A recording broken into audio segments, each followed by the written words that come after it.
The great hall of the Galactic Council buzzed with worried voices. 200 representatives from different alien species sat in the curved rows of the ancient chamber. The golden walls, usually a symbol of peace and unity, now seemed to mock their failure. Council leader Reed stood at the center platform, his blue-tinted skin looking pale under the bright lights. "The reports from the border regions are getting worse," he said, his voice heavy with concern. "The Dominion forces have moved their warships into position. The Alliance fleet isn't backing down either." The room erupted in overlapping voices. Some called for immediate action, others demanded sanctions, and a few suggested hiding in their own territories until the storm passed. In the back row, Marcus Williams, the oldest member of the council, watched silently. His white hair and wrinkled face showed his 90 years of age. He had seen many crises come and go, but this one was different. The Dominion and the Alliance were the two strongest powers in the galaxy, and their fight would drag everyone else into the fire. "We must do something," shouted a representative from the front row. "Millions will die if these two giants go to war." Marcus stood up slowly, using his cane for support. The room fell quiet.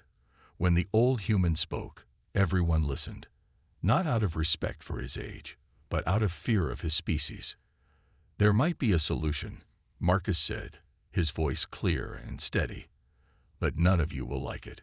Reed turned to face him. "Speak freely, Representative Williams." "We ask the humans for help." The silence that followed was deafening. Then, like a dam breaking, the room exploded in panic. "The humans? Are you mad? We can't trust them. They'll kill us all." Marcus tapped his cane on the floor 3 times, the sharp sound cutting through the chaos. "You fear us because you remember what happened 50 years ago. Good, you should remember, but you forget why it happened." He pulled up a hologram showing Earth and its colonies. "We didn't attack those pirate fleets for fun. We did it because they threatened our people. Have we attacked anyone since then? Have we tried to expand our territory by force?" The representatives looked at each other uncomfortably. They knew he was right. Humans were dangerous, but they weren't aggressive. They only fought when threatened. But a small green alien spoke up. "Your ships, they're too powerful. Even your trading vessels can fight better than our warships." Marcus smiled sadly. "We build them that way because we learned harsh lessons from our own history. Peace through strength, that's what we believe in." Council leader Reed raised his hand for silence. "What exactly are you suggesting, Representative Williams?" "Let me contact Earth, not to ask them to fight, but to help us prevent the war. Both the Dominion and the Alliance fear us. Maybe that fear can bring them to the talking table." The council chamber burst into quiet discussions. The idea was dangerous, but it might work. The memory of how human ships had torn through 3 pirate fleets in just 1 week was still fresh in their minds. Reed looked around the room, reading the mood. "This is not a decision to make lightly. We will vote tomorrow. Until then, think carefully about our options. If we do this, we must be prepared for all possible outcomes." As the meeting ended, Marcus walked slowly toward the exit. A young representative hurried to catch up with him. "Sir," she asked quietly, "why did you really suggest this? Surely there are other ways." Marcus stopped and looked out the window at the stars. "Because, my dear, sometimes the best way to prevent a fight is to invite someone so strong that no one dares to throw the first punch." He patted her shoulder gently. "Go home and read about Earth's history. Then you'll understand why we're the best choice to stop this war before it begins." Ambassador Thomas Anderson sat in the quiet archives of the Galactic Library, surrounded by glowing screens showing footage from 50 years ago. His gray uniform reflected the soft blue light as he studied the records of humanity's first major space conflict. "Computer, play record 147B again," he said, rubbing his tired eyes. The screen flickered to life, showing grainy footage of 3 massive pirate fleets approaching Earth's first colony ships. The pirates had thought the human ships would be easy targets, They were wrong. Thomas pulled up another file, this one containing the official report. Day 1. Pirate Fleet Alpha attacks human colony ship Hope's Journey. Ship's defensive systems activate automatically. Pirate flagship destroyed. Remaining ships retreat. He remembered the shock on alien faces when they learned that humans built their civilian ships with military-grade shields and weapons. It wasn't pride or aggression that drove this decision. It was simple survival instinct, learned from thousands of years of human conflict. Day 2. He continued reading. Pirate Fleet Beta launches coordinated attack on multiple colony vessels. Human Defense Fleet responds. Entire pirate fleet eliminated in 47 minutes. No human casualties. The footage showed human ships moving with deadly precision. While other species built their warships to look threatening, human vessels were simple and functional. They didn't need to look scary. Their actions did that well enough. A soft beep indicated someone entering the archive. It was Jack Miller, a junior diplomat who looked too young for his job. "Sir," Jack said quietly, "the Council wants to know if you found anything useful about the Week of Silence." Thomas nodded, gesturing to the screens. "I've found everything. Though I wish I hadn't." He played the final recording. Day 7. Last pirate fleet attempts suicide run on Earth's orbital stations. Human Defense Fleet interrupts their jump. No survivors. Jack shifted uncomfortably. "Is this why they're all so afraid of us?" "No," Thomas replied, standing up to stretch his legs. "They're afraid because we did all this without using our best ships or weapons. We treated it like a police action, not a war." He walked to the window, looking out at the massive alien city surrounding the library. The pirates had stolen technology from a dozen advanced species. Their ships could outrun anything in known space. Their weapons could crack planets. But they still lost, Jack said. They lost because they didn't understand humans. Thomas turned back to the screens. "See these colony ships they attacked? We built them knowing they'd have to survive alone. Every human ship, even the smallest trading vessel, is designed to fight if it has to." He pulled up one final file, the Aftermath Report. The Week of Silence got its name because after the Third Fleet died, every pirate in the galaxy went quiet. No raids, no attacks, nothing. They just disappeared.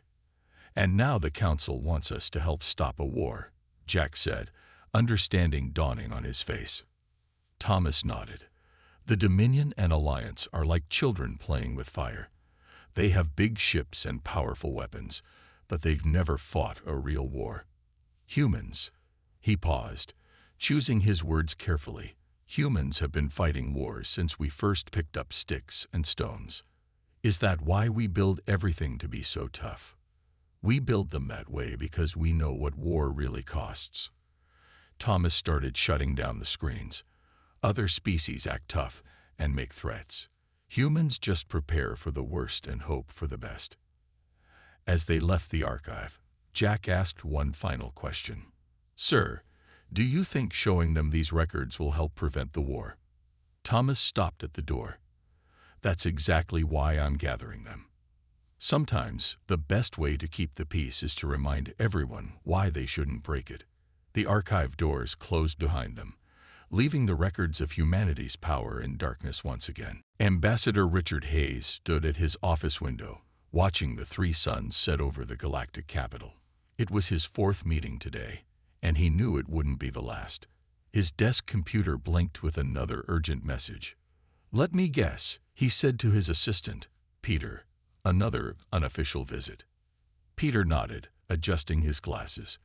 "The Dominion's deputy ambassador this time. Says it's about trade routes." Hayes sighed. It was never really about trade routes. "Show them in after sunset. Let's see what story they have for us today." The week had been a parade of nervous aliens trying to guess humanity's plans. The Alliance had sent 3 different representatives yesterday, each claiming they were just checking on various agreements. The Dominion was doing the same today. While waiting, Hayes opened a secure channel to Earth. The face of Defense Commander Laura Wilson appeared on his screen. "More visitors?" she asked, already knowing the answer. "Like birds before a storm," Hayes replied. "They're scared we'll pick a side.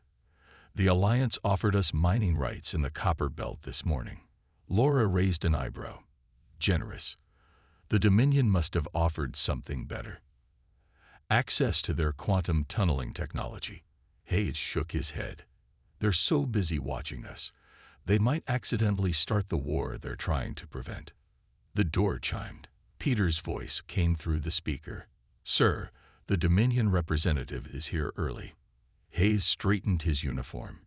"Time to dance again. Keep our ships ready, Laura, just in case." The Dominion's deputy ambassador was tall and imposing, with gray skin that seemed to shimmer, but Hayes noticed the slight tremor in his hands as they shook in greeting.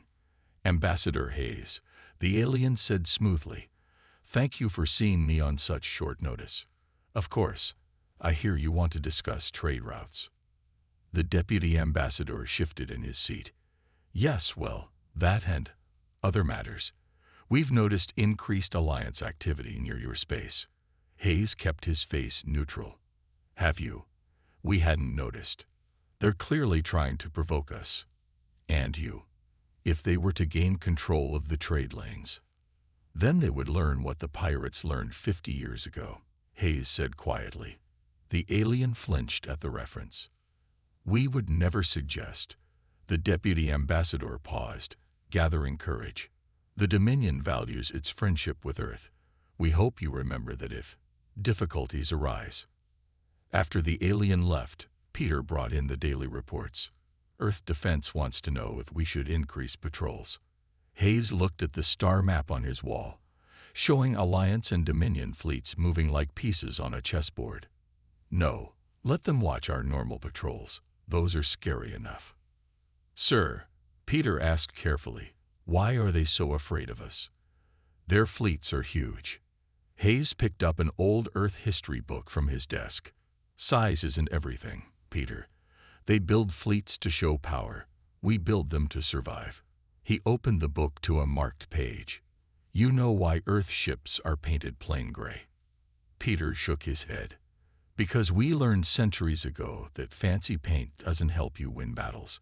Everything we do, every ship we build, every defense we create, it's all based on thousands of years of hard lessons." The computer chimed again. "Another request for a meeting." "The dance continues," Hayes said, standing up. "Send them in. But first, transmit today's reports to Earth. Tell them to prepare for more requests tomorrow." He straightened his jacket, ready for another round of careful words and hidden meanings. Outside his window, the last sun set, leaving the city glowing with artificial light. Somewhere out there, two mighty fleets were preparing for war. But for now, the dancing continued. Captain Bill Rogers of the merchant ship Star Trader was having a quiet day until the Dominion warship appeared. His ship was carrying medical supplies through neutral space when the massive vessel dropped out of hyperspace right in front of them. "All hands to stations," he said calmly, watching the warship's weapon ports open. "Jenny, start recording everything. Tom, power up our shields, but keep them invisible." The Dominion ship's commander appeared on their screen, looking angry. "Alliance spy vessel, you have entered restricted space. Prepare to be boarded." Bill kept his voice steady. "This is the Earth merchant vessel Star Trader. We're carrying medical supplies to the outer colonies. Check our registration." "Your ship matches Alliance spy ship specifications," the commander growled. "Final warning. Drop your shields and prepare for boarding." Bill looked at his crew. They were scared but ready. Every human knew what to do in these situations. "Send our emergency beacon to Earth Defense. Activate Defense Pattern 3. The Dominion ship fired its first shot, a warning blast meant to disable their engines. The beam hit the Star Trader's hidden shields and scattered harmlessly into space. "Sir," Jenny reported, "they're powering up their main weapons." Bill nodded. "Looks like we do this the hard way. Tom, show them why you don't attack human ships." The Star Trader might have looked like a simple merchant vessel, but like all human ships, it was built to survive anything. As the Dominion vessel launched its attack, the merchant ship's true nature was revealed. Point defense lasers emerged from hidden ports. Shield generators, far more powerful than any civilian ship should have, created layers of protection.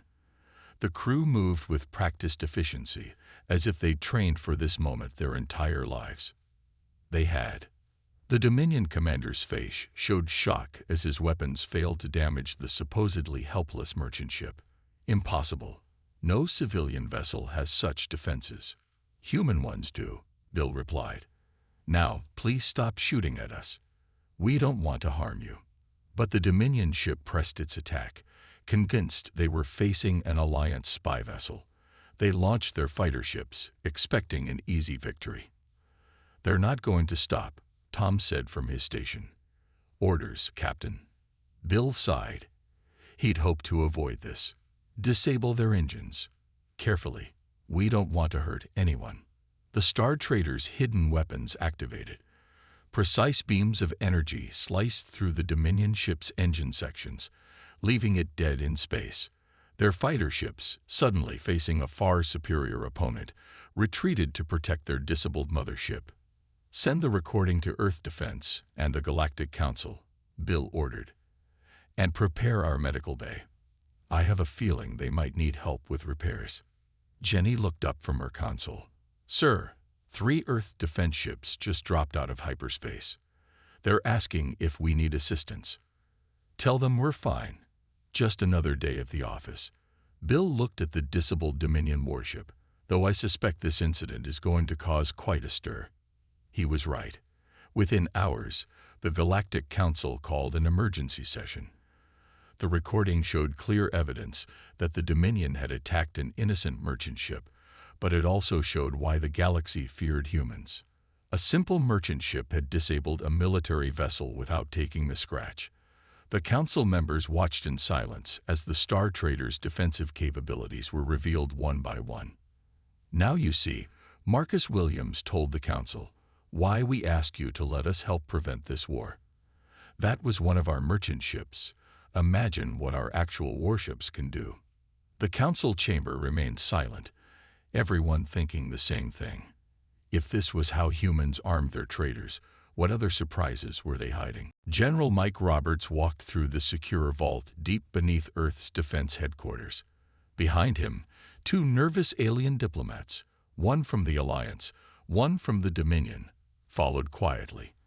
After the Star Trader incident, both sides had demanded answers about human military capabilities.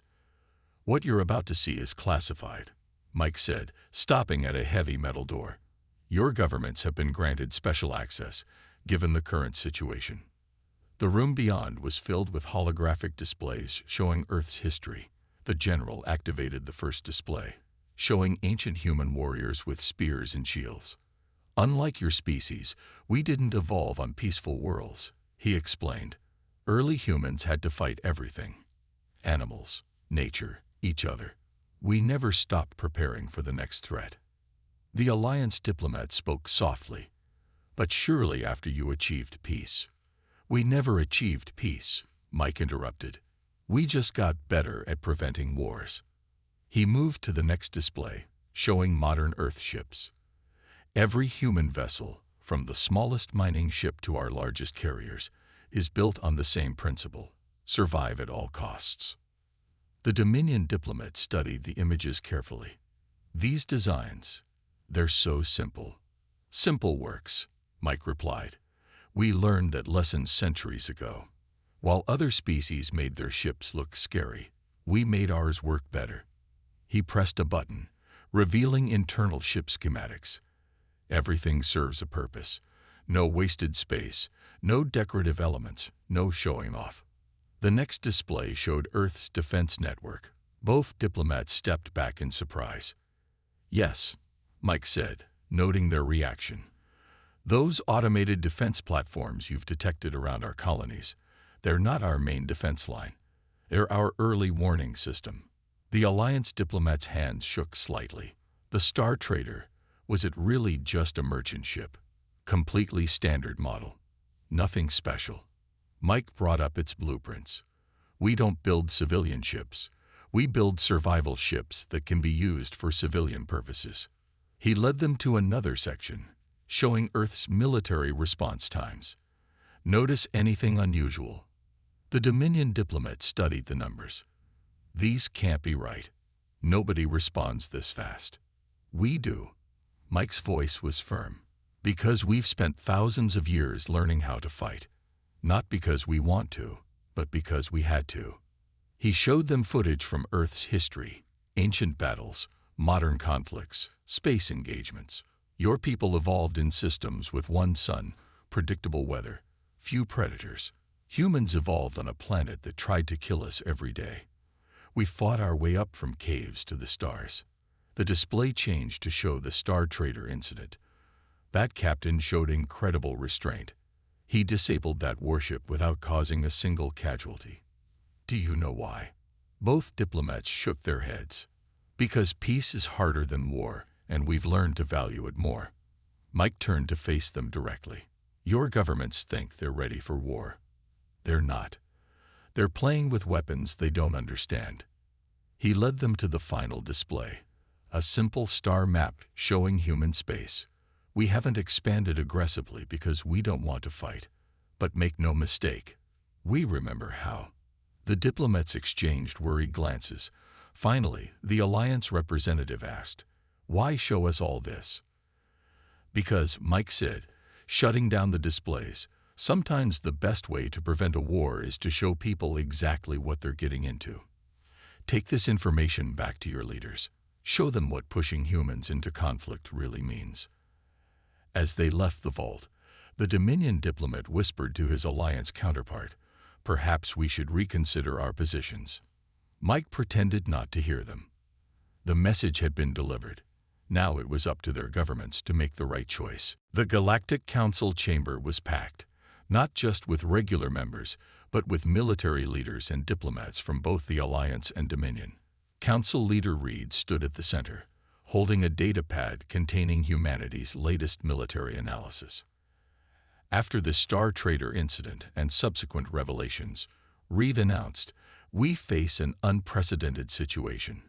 If war breaks out, humans might be drawn in regardless of their wishes." Admiral James Parker of the Human Defense Fleet sat quietly in the observer section. He'd brought something the aliens had never seen before, a basic training simulation for human ship captains. His aide, Lieutenant Mary Cooper, had the program ready. "Perhaps," Reed continued, "a demonstration would help us understand our situation." He nodded to Admiral Parker. James stood up and walked to the center. "This is a simple training program we use for our merchant fleet captains. Not military, merchant fleet." He emphasized those words carefully. The huge screens around the chamber lit up, showing a space battle simulation. The aliens watched in silence as a single human merchant ship faced multiple attackers, using tactics that seemed impossible. "Stop the simulation," a Dominion general demanded. "Those movements break the laws of physics." "No," Mary spoke up from her console. "They only break the laws of physics as you understand them. This is basic evasion training for our civilian pilots." James let that sink in before continuing. "Now, imagine what our actual warships can do. The ones you've never seen in action." The chamber erupted in worried whispers. The Alliance admiral, his face pale, stood up. "Are you threatening us?" "Not at all," James replied calmly. "I'm explaining why we're asking you to stop this war before it begins. Because if it reaches human space." He left the sentence unfinished. Reed raised his hands for silence. "We have prepared a formal request. The Galactic Council asks humanity to remain neutral in the coming conflict. In return, we offer significant concessions." He listed the offers: exclusive trading rights in disputed sectors, access to alien technology databases, and mining rights in previously restricted areas. The price of human neutrality was high, but the cost of human involvement would be higher. James looked at the data pad they handed him. Generous offers. But you're missing the point. We don't want your technologies or your resources. We want peace. Then stay out of our conflict, a Dominion representative shouted. Your conflict? James turned to face him. The same conflict you're planning to fight near our trade routes. The same conflict that already got one of our merchant ships attacked. Mary displayed another simulation, this one showing how far the war would likely spread. Multiple human colonies and trade routes lay in its path. We've run the numbers, James continued. Even our oldest defense ships could end this war in days, not because they're the biggest or strongest, but because we built them to win fights, not look impressive. The room fell silent again. Reed looked at the council members before speaking. Then we need stronger incentives. Name your price for neutrality. James shook his head. You still don't understand. This isn't about profit or power. It's about survival. Humanity learned long ago that any war near our space becomes our problem eventually. He walked to the center platform, his voice carrying to every corner of the chamber. So here's our position. Stop this war now, or we'll stop it for you. And I promise, you won't like our methods. As the council members discussed in panicked whispers, Mary leaned over to James. Sir, was it wise to be so direct? James watched the aliens arguing among themselves. Sometimes, Lieutenant, the only way to prevent a fight is to make everyone realize they can't win it. The council session continued late into the night, but one thing was clear. The galaxy's powers had a choice to make, and neither option looked good. The galaxy waited anxiously for Earth's official response to the Council's request. Both the Alliance and Dominion had withdrawn their ships from potential battle lines, but nobody knew if this temporary peace would last. In his office at Earth Defense Command, Admiral James Parker watched the final touches being put on humanity's message. It wasn't what anyone expected. Are you sure about this? Chief Communications Officer Robert King asked, reviewing the broadcast one last time. It's not exactly traditional diplomacy. James smiled. That's exactly why it will work. The broadcast began streaming across all galactic channels. Instead of military ships or stern warnings, it opened with scenes from a children's park on Mars. Human kids played under the dome, their laughter echoing as they chased each other through artificial grass. Next came footage from Earth's history, ancient battles, world wars, nuclear standoffs. The contrast was striking. Children playing peacefully in space, followed by humanity's violent past. In the Galactic Council chamber, the aliens watched in confusion. I don't understand, the Alliance leader whispered to his aide. Is this a threat or a peace offering? On the screen, more recent history played out. The first steps into space, the construction of lunar bases, the Mars colonies. Each achievement was shown alongside images of the wars that had driven human technology forward. Then came the scenes that made every alien leader sit up straight, the week of silence. But instead of showing the battles, the footage focused on the aftermath. Human ships providing medical aid to captured pirate crews. Earth's diplomats working to rehabilitate and resettle surrendered pirates. Robert's voice carried the narration. We remember every lesson our history taught us. The cost of war, the price of peace, the responsibility of power. The broadcast shifted to current scenes from human space. Ships of all sizes moving through trading lanes, each one capable of outfighting alien warships, each one choosing peaceful commerce instead. We will not join your war, the narration continued, but we will end it if it reaches our shores. Not because we want to fight, but because we've learned that sometimes peace must be protected with strength. The final scene returned to the Mars playground. A small girl picked up a toy spaceship, looking up at the stars visible through the dome. This is what we fight for, Robert's voice concluded. Not glory, not power, not territory. We fight for moments like these, when our children can play under alien suns without fear. Don't make us demonstrate why the galaxy learned to fear us in the first place. The broadcast ended.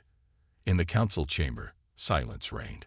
Marcus Williams, still serving as Earth's representative, stood up slowly. That concludes humanity's response to your request. Any questions? The Dominion's war leader was the first to speak. Your people are strange, human. You show us children playing instead of warships. Because that's what matters, Marcus replied. Every human ship out there, from the smallest trader to our largest defense vessel, exists for one reason: to protect those children, to ensure they never know the wars we did. The Alliance leader nodded slowly. And if we continue our conflict, then those same ships will do whatever is necessary to maintain peace in human space. We'd rather not demonstrate how. Marcus gathered his papers. I believe the Council has trade negotiations to discuss. Perhaps focusing on peaceful commerce would be better than war plans. As the Council members filed out, many deep in thought, Council leader Reed approached Marcus. That was not the response we expected, Reed admitted. Marcus watched the replay of the children playing on Mars. Sometimes the best way to avoid a fight is to remind everyone what they're really fighting for. Now shall we discuss those trade routes? Across human space, ships continued their patrols. But for the first time in months, they didn't detect any alien warships preparing for battle. The message had been received.